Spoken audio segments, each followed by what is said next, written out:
সুপ্রিয় নবম শ্রেণীর শিক্ষার্থীরা, আশা করছি তোমরা সবাই ভালো আছো। ইতিমধ্যে তোমরা জানতে পেরেছো যে তোমাদের হিন্দু ধর্ম বিষয়ের সিলেবাস প্রদান করা হয়েছে। আমি সেই সিলেবাসের তোমাদের পূর্ণাঙ্গভাবে ডিটেলসে আলোচনা করে দিচ্ছি।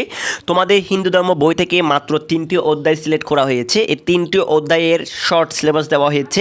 তোমরা এখানে দেখতে পাচ্ছ প্রথম অধ্যায় থেকে তোমাদের মাত্র 2টি পরিচ্ছেদ, অর্থাৎ প্রথম পরিচ্ছেদ হিন্দু ধর্মের উদ্ভব ও ক্রমবিকাশ 1 থেকে 14 পৃষ্ঠা পর্যন্ত পড়লে হয়ে যাবে।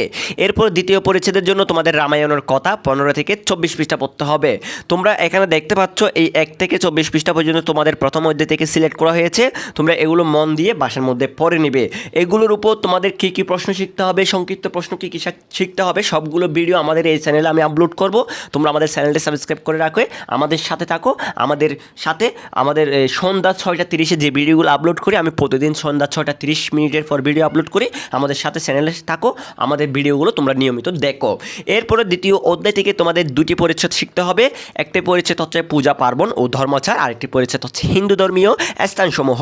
প্রথম পরিচ্ছেদ 33 থেকে 55 পৃষ্ঠা, দ্বিতীয় পরিচ্ছেদ 56 থেকে 75 পৃষ্ঠা তোমাদের পড়তে হবে। এবং আমি তোমাদের থিওরি থেকে কীভাবে এমসিকিউগুলো তোমরা লিখবে, তোমাদের যাতে পড়তে না হয় মতো আমি তোমাদের নোট করে পিডিএফ সহ আমি দেওয়ার চেষ্টা করব। আমাদের সাথে থাকতে হবে, আমাদের চ্যানেলের সাথে থাকতে হবে। এরপরে তৃতীয় অধ্যায় প্রথম পরিচ্ছেদ নৈতিক মূল্যবোধের আদর্শ জীবনচরিত। এখান থেকে তোমাদের 3টি জিনিস সম্পর্কে জানতে হবে। এক হচ্ছে স্বামী বিবেকানন্দ, আর হচ্ছে শ্রী গুরুচাঁদ ঠাকুর, আরেকটা হচ্ছে শ্রী চৈতন্য।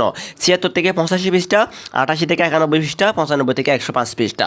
তোমরা এখানে দেখতে পাচ্ছ তোমাদের অনেক পৃষ্ঠা কমিয়ে নেওয়া হয়ে গেছে। এই কমিয়ে দেওয়ার কারণে তোমাদের এটা একটা শর্ট সিলেবাস।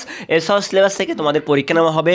তোমরা অর্ধবার্ষিকে যে পরীক্ষা দিয়েছো, পরীক্ষার প্রশ্ন আগে ফাঁস হয়ে গেছে, তারপর দিনে পরীক্ষা দিতে গেছো, এরকম কোনো চিন্তা ভাবনা তোমরা করিও না। কারণ তোমাদের পরীক্ষাটা এবার খুব সুন্দর করে 100 নম্বরের পরীক্ষা হবে।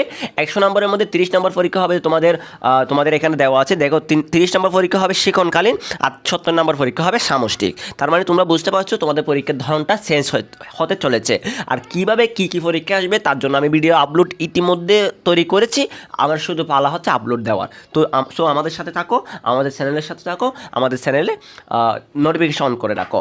আর আজকের ভিডিওটি তোমাদের যদি উপকার আসে তাহলে আমাদের কমেন্ট করো তোমাদের ভিডিওটি কেমন লেগেছে। এবং পরবর্তী ভিডিও পাওয়ার জন্য তোমাদেরকে অসংখ্য ধন্যবাদ এবং ভালোবাসা জানিয়ে আজকের ক্লাসটা আমি এখানে শেষ করছি। সবাই ভালো থাকবে, সুস্থ থাকবে, সবাইকে টাটা।